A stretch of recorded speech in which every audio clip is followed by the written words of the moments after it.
Ladies and gentlemen, welcome back to Man on the Mic podcast. My name is Ali Mbacho Murenga, the architect of dreams, si moja. Yeah. And as usual, sitting across me is none other than MC Kitoto, the party recipe. MC Kitoto, the party Pasi moto. Pasi moto.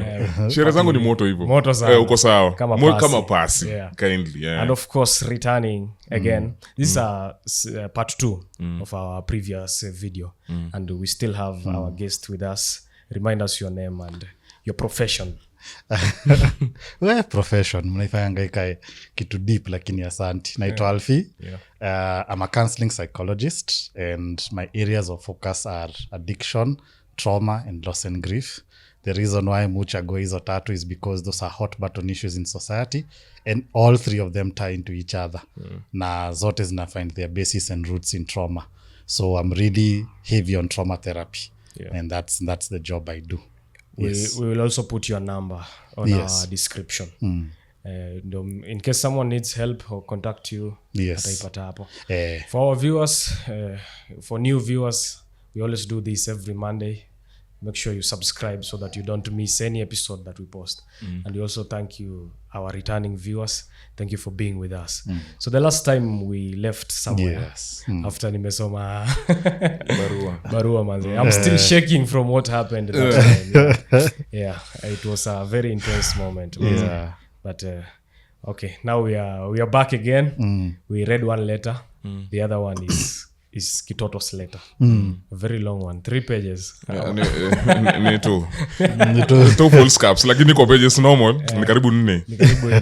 Na wewe uliandika hata uliandika na mkono. Niliandika na mkono ndio nini. Okay, now before you read the letter to us, tunataka Alfee to take through the session that we are about to go into. Okay. Mpatie welcome tusome barua professionally. Sasa niingie session mood sawa. So uko na barua yako. The only thing nitakuinstruct tu ni ufanye ni usome hiyo barua as honestly as possible. Usijaribu kuqualify what you've written is what you've written. Just read what you've written. Where you might need to explain, please explain, haina shida. Where you may need to give context, haina shida, give context. But what you've written there is the authentic truth and just speak the authentic truth. Nitakuwa nikiobserve for any kind of non-verbal cues. Nitaweza kujua, nitaweza kusoma gestures zako, nini, nitasikiza voice yako. Hizo vitu zote nitazisikiza. Nilifanya usisome tu hivi. So hero inagonga. So nilifanya the same thing na Ali. Nilikuwa nasikizia. So that's when niliweza kumuuliza hizo swali after because nilikuwa nasikiza hizo vitu. So usi think about me. We just focus on the letter. As you start reading it, uta notice how utakuwa hapa. That's what happens. You literally get into the letter. So get into the letter. Okay. Dear Mr. JB, nataka kuangolinye mic inachukua vizuri. Sawa. Thank you for being the most and doing the most in terms of reliability, the most reliable man in my life. Glad I had the honor of calling you a father and dad. No man could have won both crowns seamlessly as you did. Thank you for loving me through your actions and provision. Thank you for sacrificing your life to ensure that I had one. Your love can only be rivaled by God. Thank you for instilling discipline and ensuring that we were brought up in a Christian home. Thank you for steering me away from toxic cultural practices and teaching me how to be a man through actions than words. Thank you for educating me and even offering to educate me further. This has been by far my greatest inheritance from you, notwithstanding the head start you gave me in life by also leaving a tangible inheritance for your children's children.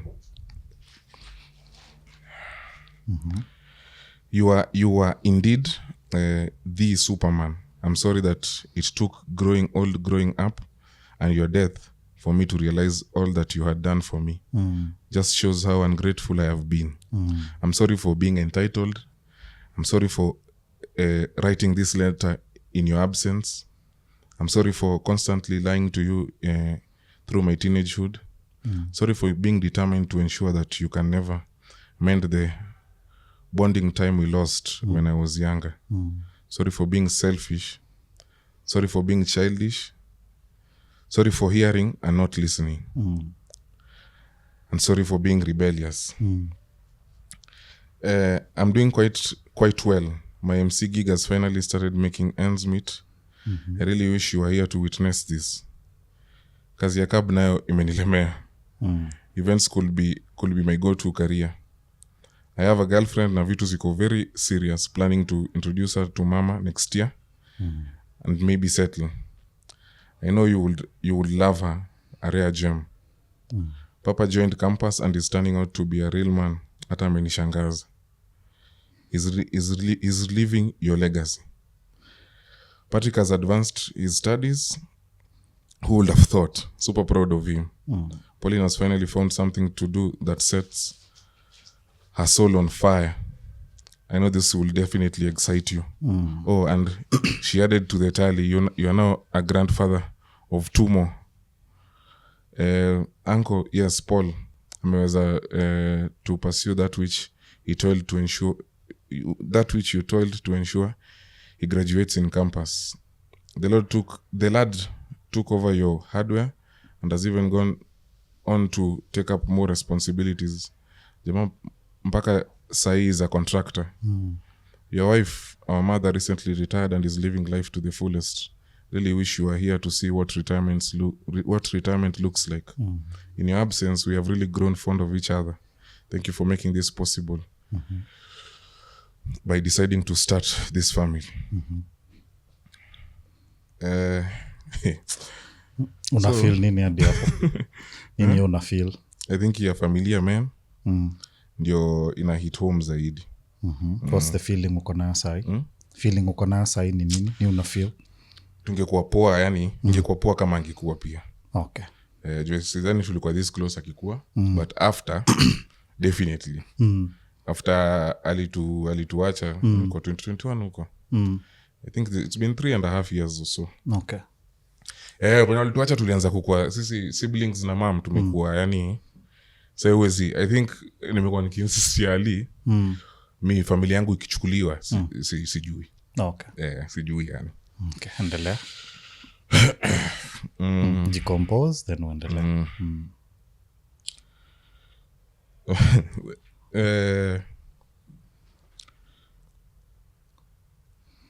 Whenever you're ready. Usikuwa na haraka. Whenever you're ready.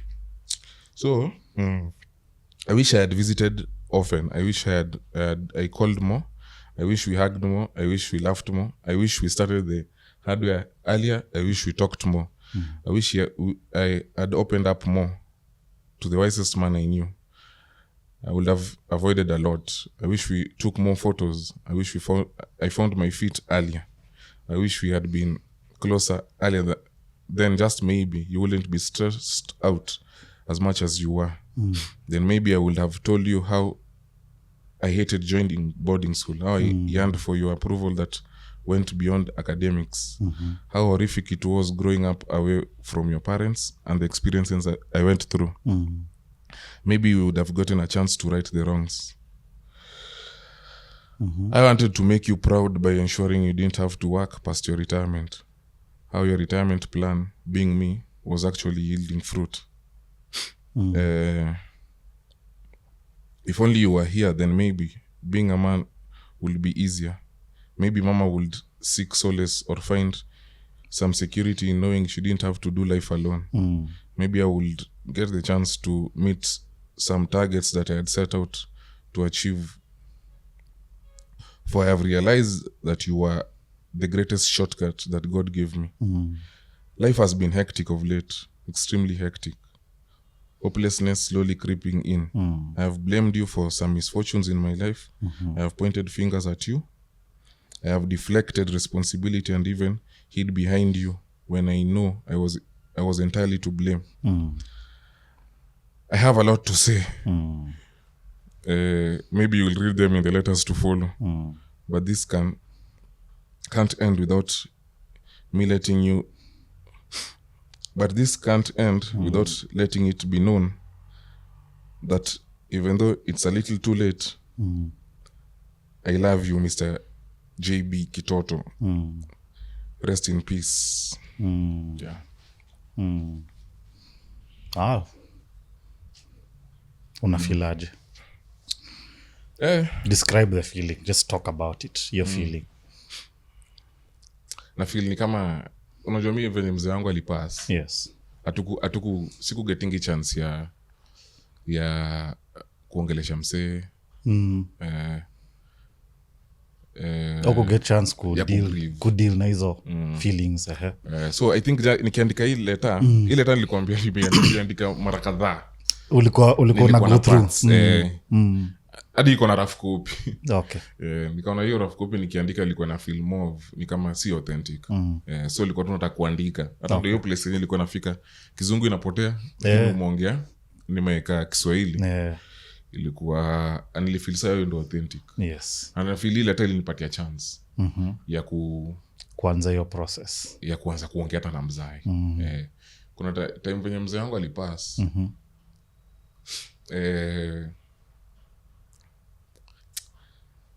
Nakumbuka yani kuna time nilianzanga kuomba instead of kuomba kwa God nilikuwa naomba kwake. Nilikuwa direct prayers zangu kwake. So hadi nika step back. So nani jana funny enough tukiwa service. Mtu nani alikuwa na preach akasema ati yeye avisiting mzee wake Joldi kitambo. Sikuwa nilikuwa na stream your service, so nilipose juu nilifeel ni kama alinioffend. Kwanza juu space ya kwa tumeshaanza kuandika hizi letter. Nikafeel ni kama hiyo ni kitu insensitive sana kusema. So I think after ile nini ya Ali nilikuwa tense mbaya. Nikiandika hii barua nilikuwa jam. Yeah. Kwanza the final beats nilikuwa jam. Ngoma jam juu ya? Nilikuwa nimejam tu juu na feel tu mzee wangu kaangekuwa na stress. So kuna mtu una blame ya stress zake ama unajiblame? Una feel ni kama ulikuwa burden? Partly. Okay. Hata na feeling hata na siblings zangu wengine kuna venye partly ujiblame. Okay. Tuna feeling tu ni kama inakuanga hatujai discuss, lakini na feeling kila mtu anakuanga na share yake anamechukua. Anasema kama ningefanya hivi maybe angekuwa. Okay. Tungefanya hivi na hivi angekuwa. So hivyo ndo na Kaito ndo kushow ni you don't have any blame to carry for your parents. As a child you don't get to carry na hiyo ina go to both of you. As a child you don't get to carry blame for your parents' decisions and responsibilities. The fact that muna feeling some blame means that your parents shifted some responsibility to you as a child growing up. So munaweza kuwa mulirobiwa childhood yenyu na mjui.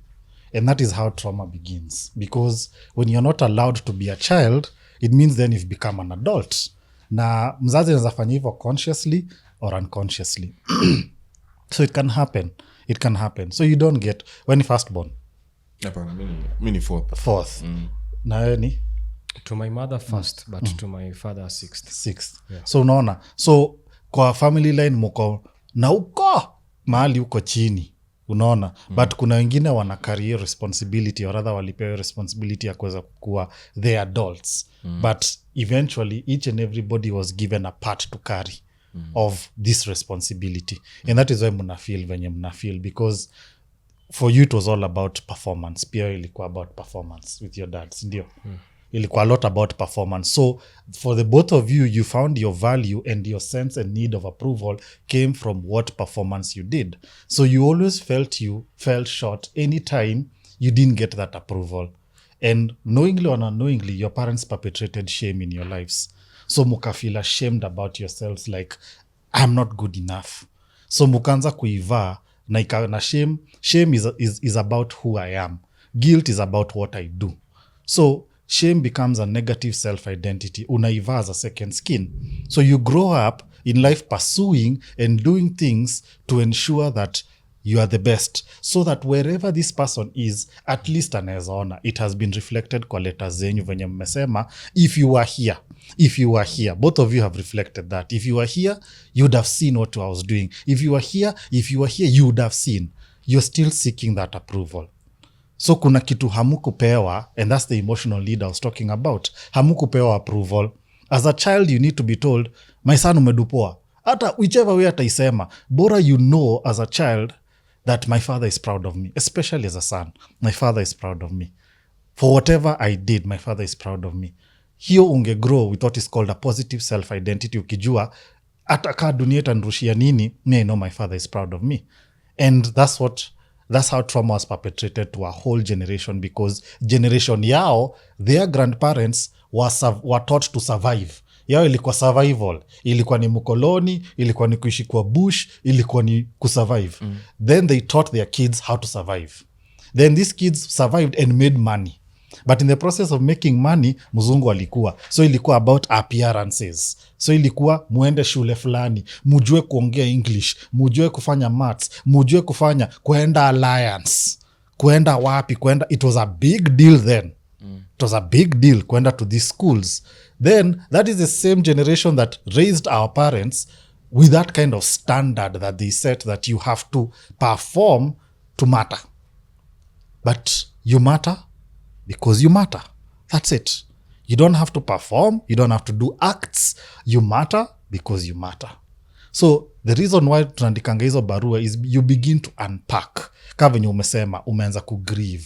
Pia umeanza kuongea na ukeza kufeel. Ako ka tension ulikuwa na feel kwa chest, like I was telling you earlier, ni the same feeling you got today is the same feeling you had when you were 11 years. Your body keeps score. Your body remembers. So ukigo through a traumatic event, mwili yako you keep score. That is why mkisoma letters mulko mna feel emotional. That's why mkiandika hizo letters muli grieve. Because kuna memories, and I'm sure mtaniambia ama mtaambia audience, as you wrote the letters, kuna tu memory tulikuja ambako ulikuwa like, hii ilikuwa wapi? Then mkaanza kuifikiria. Or did you think through it ama ulirusha na huko nyuma? Venye umezoea. Juu ukijipata ulirusha nyuma, that is how you've dealt with many of your problems. Whenever there is a problem, unairusha na huko nyuma. Problem ikikuja, unairusha na huko nyuma. Because hamukufunzwa as kids could deal with difficult emotions. Mulifunzwa kusurvive. Mulifunzwa kutofeel. Mulifunzwa kukuwa strong.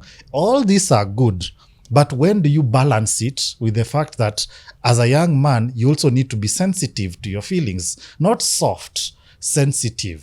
Because when you're sensitive as a man, you then learn how to be soft towards a woman because of your sensitivity.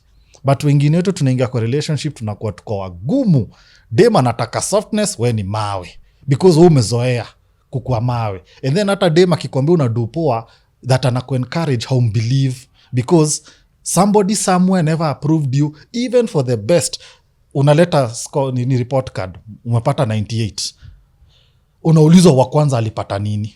Mbona ukupata 100%? Mbona hii ulianguka? That question inakaanga na wewe. So in life, unajipata umegrow up, lakini kazi yako ni kupasu. Unataka kuwa the best at everything. So unakuwa competitive. And then sasa, we are living in a society that encourages competitiveness. So mnapata wase hawana time ya kuweza kufeel emotions zao juu tuna compete. Na unaona imetoka wapi? So hakuna mtu uzaliwa akiwa competitive. You learn how to be competitive. Hakuna mtu uzaliwa akiwa narcissistic. Mtu learn how to be narcissistic. Hakuna mtu uzaliwa how to being selfish. You learn these things. That is what happens. Kuna theory kwa psychology yeto social learning. You learn from what you see in society. Na part of society ni wazazi wako. So a lot of the way you are, not listening to your letters, is because of venye mumelelewa. What your parents did and did not do. So need for approval was big with both of you. So both of you mkiangalia life zenyu, mko na a sense of achievement. High sense of achievement. So we Kitoto ukifeel uko na hopelessness is because you're feeling you're falling to a standard. What standard is that? Hiyo ndo swali nitakuuliza. Hiyo standard ni gani hiyo yenye una feel una fall short of? Hiyo ndo swali unafaa ujiulize. So ukisema una feel hopeless, hopelessness comes from not attaining a target. So where is that coming from?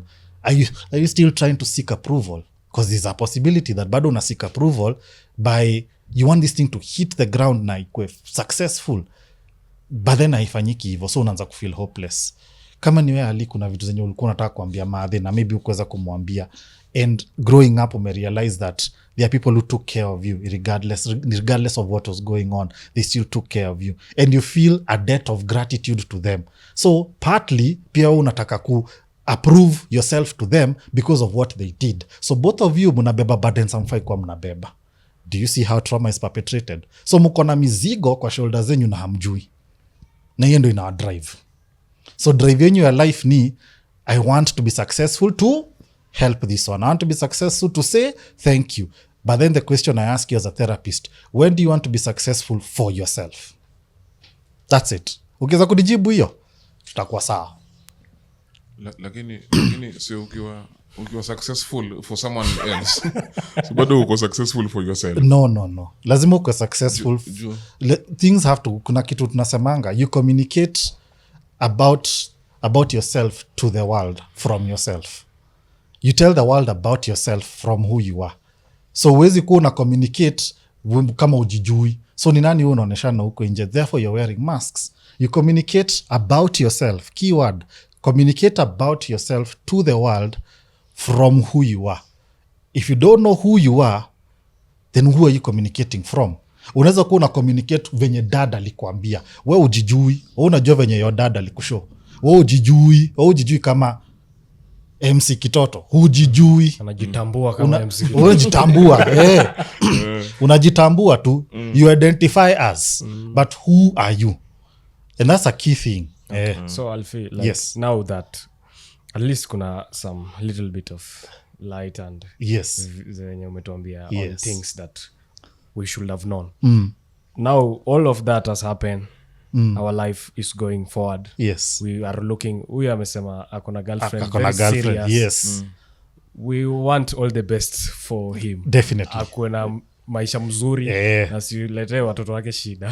Hata siletee wife. Hata wife. Same to me. How do we proceed? Not specifically us, but any traumatized person or anawezaje proceed akuwe na a very good relationship na a family kutu watoto wake, na juu pia sijui kaa ni correct na feel saa zingine unaweza pata because your parent neglected you so much. Yes. Now you may want to overcare for your child. That's true.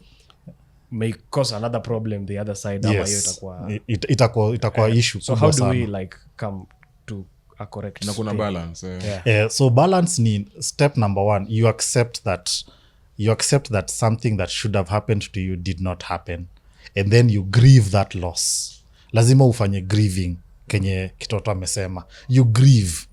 Akiandika hiyo barua umenotice amekuwa very honest. Ametake accountability for things he feels this is my part to play. Haja blame mtu, haja sema ni so and so, ametake responsibility. So when you accept that something that should have happened to you did not happen to you, then you mourn that loss. Because lazima uimourn. Lazima useme, okay, mzazi wangu hakunipatia love yenye nilikuwa nina need because ulikuwa una need. Hakunipea. But usipo grieve your loss utashinda umeblame mzazi wako. Utashinda umesema ule mzae aku, and then in the process of kumblame you turn out to be like him. Because why? He is the one that raised you. So you cannot raise yourself. Hawezi jimodelia life. Kuna mtu alikumodelia life, and especially in those younger years. So how you've turned out is as a result of somebody that was very primary in your life. Usually ni mzazi. Or any person that is a guardian alikupata between ages 1 to around age 7. Kama mtu alikupata hapo, then that's primarily a parent.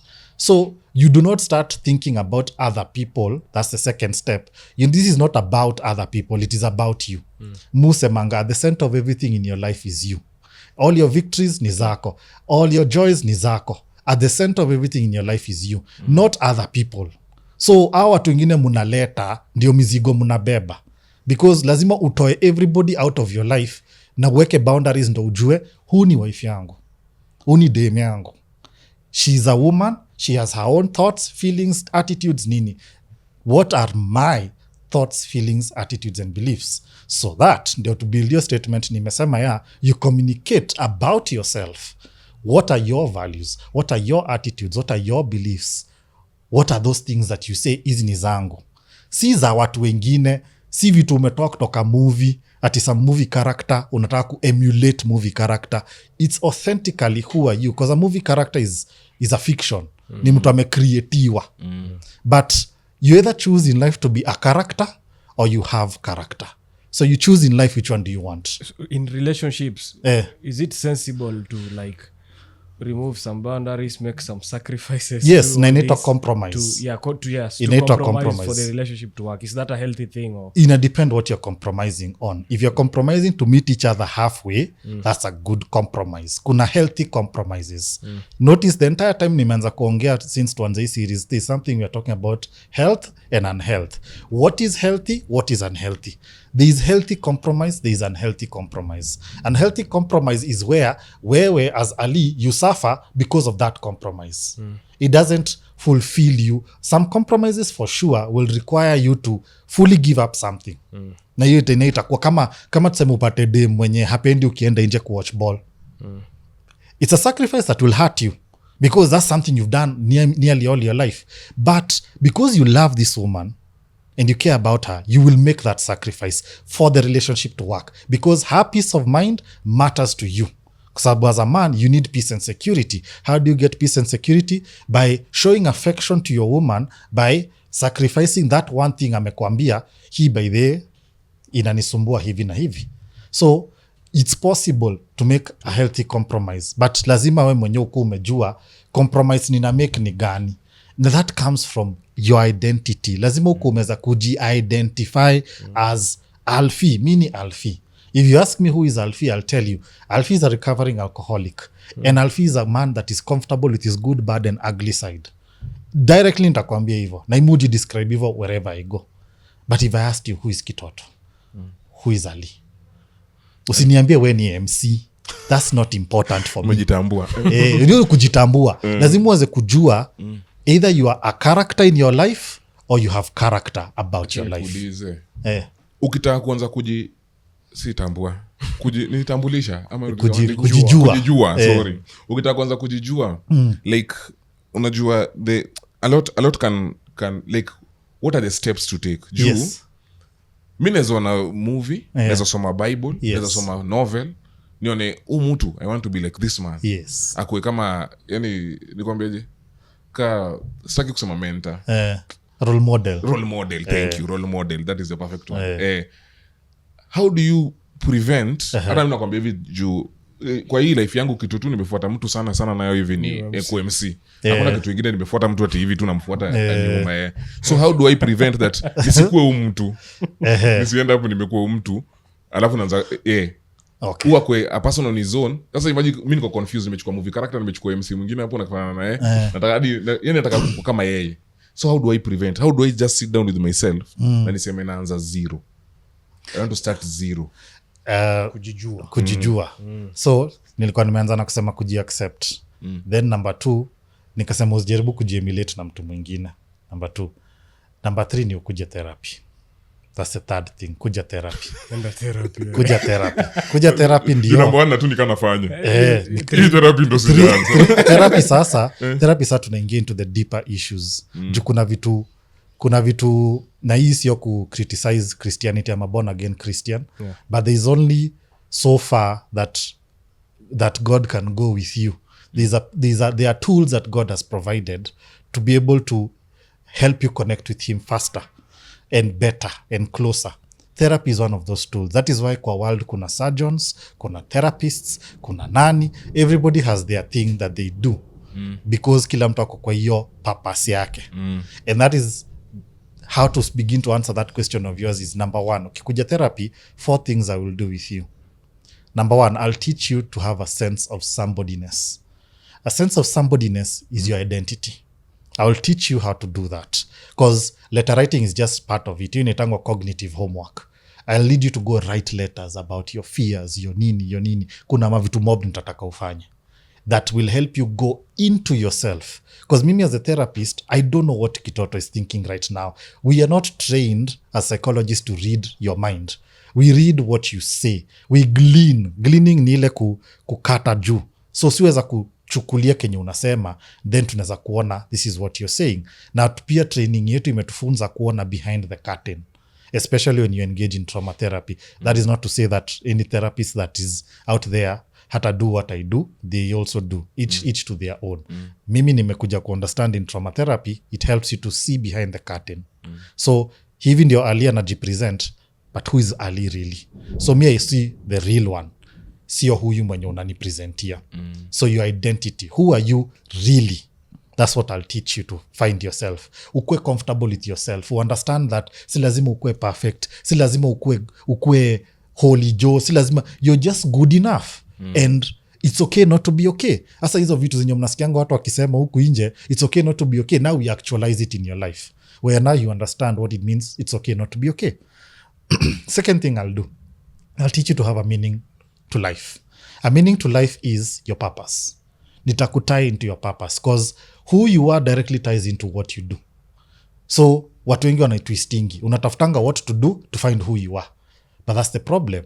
That is, unaona, niliwambia kwa the previous episode that somebody is doing law, but in real sense their heart is more vested and more focused on event planning. And they become very successful event planners. Na mumejionea hivo. Mtu ni banka, lakini saizi ye ni caterer, ye ni chef. And they're doing so well. Is it that the banking was a waste of time? No. There are skills that he learned there that are helping ye kumfanyia hii. But kuna kitu anafanya naturally. And that's what purpose is. What is that thing that you do naturally? What is that thing that you do without straining? What is that thing you find joy in? Hiyo ndo nitakufunza kutafuta. But you can only find your purpose when you know who you are. So that's why therapy is important. Na kusaidia ku-align vitu. Na kusaidia kuweza ku-align vitu. Then the third thing I'll teach you to do is to differentiate, what is called differentiation. Nitakufunza kukuwa grounded in reality. You will see things for what they are and not what you think they should be. When you learn how to differentiate, you stop what is called compartmentalizing. Aya, hii ni home cup, hii ni dem ka. You learn that everything in life is tied. Hakuna cha hii ni hii. And that is a problem watu wengi wako nayo. Hii ni hii. Especially men. Yes, hii ni hii. But then that's what mnaona mulikuwa mna struggle initially nikiwaambia. Control issues pia inaonekana hapa, inaonekana hapo. Koleka hapana. Lazima ikuwe ni kitu moja. But hapana, everything is tied and linked. That's what mulikuwa mna struggle. And I understood why. And I understood where it's coming from. Because we are taught as men to compartmentalize. Usilie, compartmentalize your feelings. Usionyeshane emotions zako kwa dem until ajiprove, compartmentalize. That is why it's so hard for we kuko authentic kwa dem na watu wengi, even as well meaning as we are. Sometimes tunaachangwa na wadem wazuri because we are not authentic. Na madem weza kutell authentic people from afar. Dem ataweza kuangalia hivi na ajue when ni mse real, when ni mse fake. She'll be able to tell by how much you present yourself from your identity and your purpose. So differentiation inakusaidia kukuwa grounded. Then the last thing, integration. I will teach you how to be comfortable with your good, bad and ugly side. Because we all have that. Bad side yetu ndio tutakangi, hiyo si ignore. Ugly side yetu tunakuangana tumedelete, tunassumingi hata hai exist. And then uingie kwa relationship, dem akukasirishe, then urushe sahani kwake. Na wewe in your life unasemanga mimi sikuangi violent until mdema kupush. Until mdema kupush to the point where unarusha ngumi. And you've never fought in your life. Unajuanga kwa hii life yako unakuanga innocent, mimi si fightingi, until dem yako akukasirishe na unajua they know how to push those buttons. Knowingly and unknowingly, they know how to push those buttons. But how integrated are you that your good, bad and ugly is together with you? Now the other reason ya kuko integrated is so that hata ugliness yako ama bad side yako mtu atakuja kuitumia against you. Because once you're integrated, we deal with shame. Integration deals with shame. So utaacha kujiprotect. A lot of times when you find uko hypersensitive to something like disrespect, jokes mbaya, nini ama unajipata ukijiuliza swali nilikuwa nakwambia. So unasema aje? Hebu niambie kenye unajaribu kusema. A lot of times ukijipata unasema hivyo, usually you're hiding shame. You don't want to be embarrassed because in the past somebody embarrassed you or you got embarrassed and you didn't like it. Na ilikuhurt sana. So ukajikakamua ukasema na tena sitaipatikana. Na tena sitaipatikana. Once you decided na tena, shame ilikuwa imeshaingia. Because you have done everything in your life to prevent yourself from being embarrassed in that way. So everything you have done with your life has been to avoid feeling this shame. But when you're integrated, you will learn how to feel your shame so that hata mtu akuja kikudisa kwambia uko na meno kubwa ni zangu. Mwambie tu comfortably ni zangu. Si zetu. Si zetu. Unaona utapata dem anakuja na kuambia sipendi watu wako na beards. Mwambie ni sawa, haimei kwa uso yetu. Utakuwa comfortable with yourself so much that you can answer back somebody without feeling like you're having to fight them. utajibu tu mtu na umwambie mi niko sawa venye niko. So those are the 4 things that you need to do in therapy. Na hiyo ni steps zangu mimi hizo ni zangu. Kuna mwingine namba iko kwa description. So mtu akikuja therapy, that's the steps na hiyo mufanya session naitanga session 0 ya introduction. So muku introduce unijue hivyo, then I'll tell you this is what we do. But a disclaimer, lazima uweze kufanya hiyo kazi, because if you don't come, usikuje therapy ati because unataka kuongea about issues zako. Therapy mtu kuja kudeal na issues. You don't come to talk about issues, you come to deal with issues. Na kuongea na issues. So au semanganika in therapy you go to you do talk but you also deal with issues. Hauwezi tu ongea alafu bas imeisha. Therapy si sio tuambia therapist anakuambia cha kufanya ama psychologist. Si ndio hiyo nimekwambia, these are assignments na kupatia ndio ufanye. Si ndio hizo ile ya kuongea tu yenye haina hizo ni za movie. Hizo ni za movie. Hiyo ni nini? Hiyo ni movie.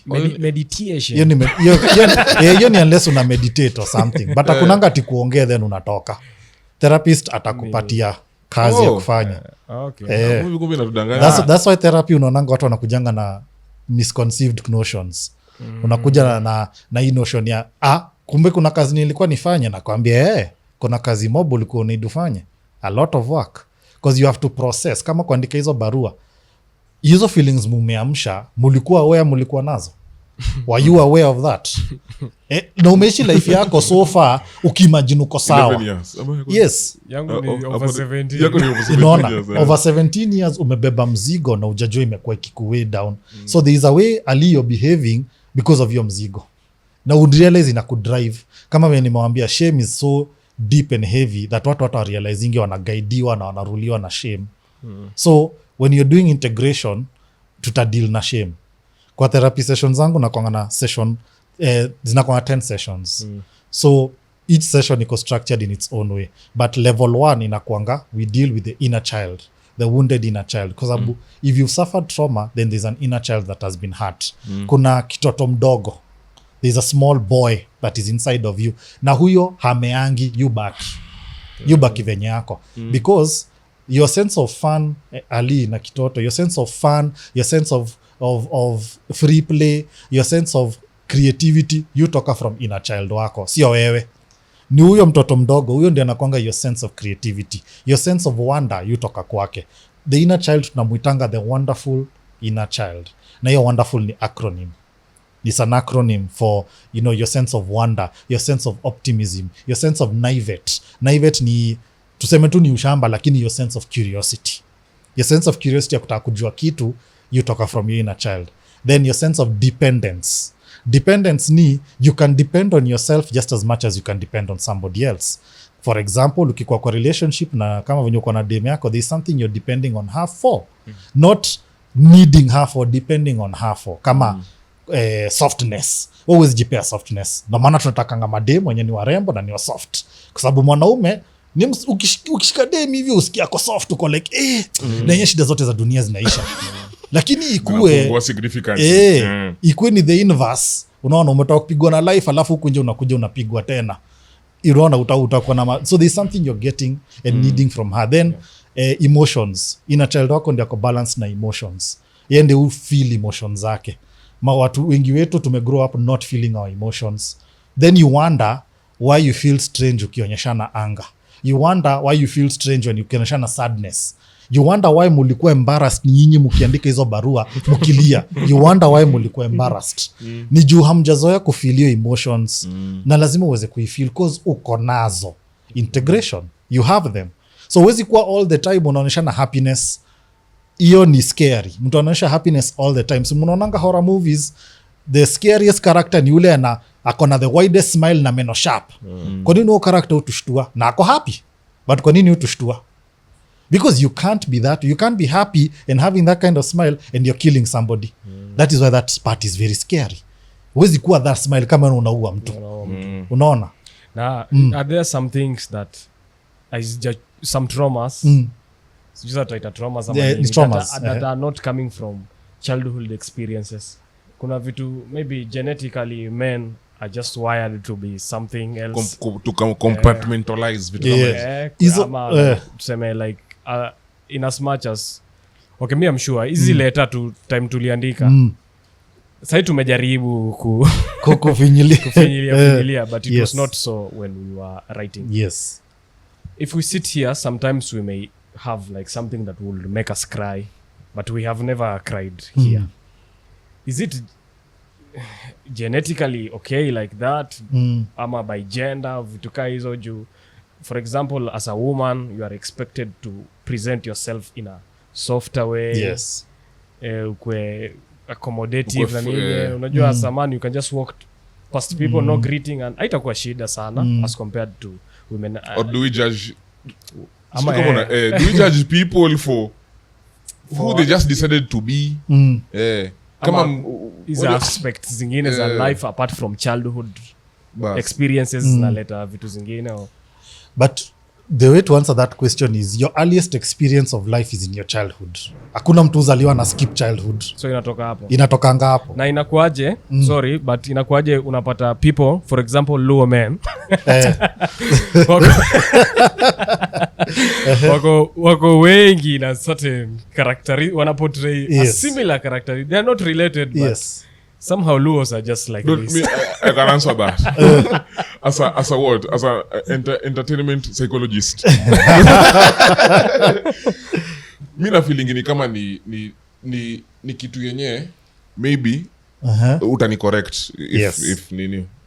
Na feel maybe tunaweza kuwa na a certain aspect or a certain group of people were raised the same. Wana kama ukisema Wasapere wali raisewa na Mau warriors. So wazee wao hawakuwa walikuwa nabaki na wamama wao. Unaona? Alafu ukishakuja mzee wako kutoka wao amerudi anakuambia wewe unaopenaje up kwa mwanamke. Unaona? Na huyo ndo alikuanga ever present. Unaona? Alafu sasa inafika sasa uwezi uko conflicted. So mimi siwezi open up kwa mwanamke na mzee wangu hayuko. Unaenda unakunywa. Si ndio? Sasa unaona kama Wajaluo, hiyo Wajaluo she discuss na nani? Like tulikuwa discuss the same discussion tulikuwa tunaona maybe Luo men unajua mimi na feeling wanajaribingi ni ku massage ego ama ni ku feel gap fulani wako na hiyo kusema uko na jua nikwambie Luo Nyanza hakuna pesa Luo Nyanza ukweli tu honestly speaking so pesa kidogo inawashtua juu hatujazoea kukuwa na pesa. Ikikuja kidogo nakimbilia masidi wewe ngoja tu ngoja tu kidogo ingie uone but na feeling hiyo ndio inakuanga disconnect. Unaonaje if tu kwa mwendo professional mimi na alikeje umesema hata umejijibu naona ni it's an upbringing thing ni culturing. This is how we are cultured. Also culture has a huge part to play in perpetrating or continuing trauma kwa sababu venye mulikuta iko ndio venye iko mnaendeleza. Kuna story niliyoisoma ya jamaa fulani alikuwa anasema kuna bench ilikuwa imepaintiwa na ikana na msee alikuwa ameketi hapo mzae. So huyu jamaa kijana mdogo na ni kwa military. So huyu kijana amekuwa akiona this old major amekuwa kiketi hapo all the time akipita at a certain time anamuona without fail anamuona ameketi hapo na hakuna kitu ingine anafanya ni kuketi tu na anaketi all of 30 minutes then anaamka anaenda na amekuwa kionomsa akifanya hivyo consistently for 5 years. Siku moja akaketi hapo na jamaa akamuuliza na by the way mbona wewe kuja kuketi hapa, what's the benefit of you sitting here? Wajali mshaje grandfather wangu alikuwa anadu hivi. My grandfather used to do this. So pia nakaa tu. So mi pia nakaa tu. There is no real reason. Ni kama saa ingine ukipata venye mzazi wako maadhe anapikanga kitu in a certain way. Ukimuuliza kwa nini unafanyanga hivi anakuambia pia mimi mama yangu alikuwa anafanya hivyo. Kuna maji mingi sana. Kwa nini unafanya hivyo? Cause mimi niliona ikifanywa hivyo. Uende uulize grandmother yako atakwambia pia mimi nilipata ikifanywa hivyo. Uulize great grandma atakwambia pia mimi nilipata ikifanywa hivyo. Do you see how trauma is perpetrated now? Because we do this, we continue doing it. Because that's what worked. We don't try and reinvent the wheel. Now hii trauma therapy ukuje it's still a wheel, but we just reinvent it. Tunaitoa sasa iache kwa wheel ya mbao, tunafanya sasa inakuwa wheel ya raba. So atu change anything, tuna reinvent tu ile inakuwa sasa inacha kuwa wili ambao inacha kukustolisha juu wili ambao only has so far it can go but a rubber tire can go further still a wheel but it will still take you further. Yeah. Sawa. I think time yetu pia imeisha. Na we still have one more episode. Sawa. And we have hiyo inafaa hiyo itakuwa as emotional as the past pia like in our coming episode. Yes. Ndo tuwapatia tu our viewers kitu tuna expect. Me personally I'm usually very hopeful with church manzi. Yes. Na believing church inaweza saidia sana so much to correct the things that are happening. If a pastor is under trauma, will this trauma be passed to the congregants? Hiyo ni moto. We will come to that. In the next episode. Our viewers, thank you so much for being with us until the end of this episode. We still have one last one. See you next time. Bye. See you.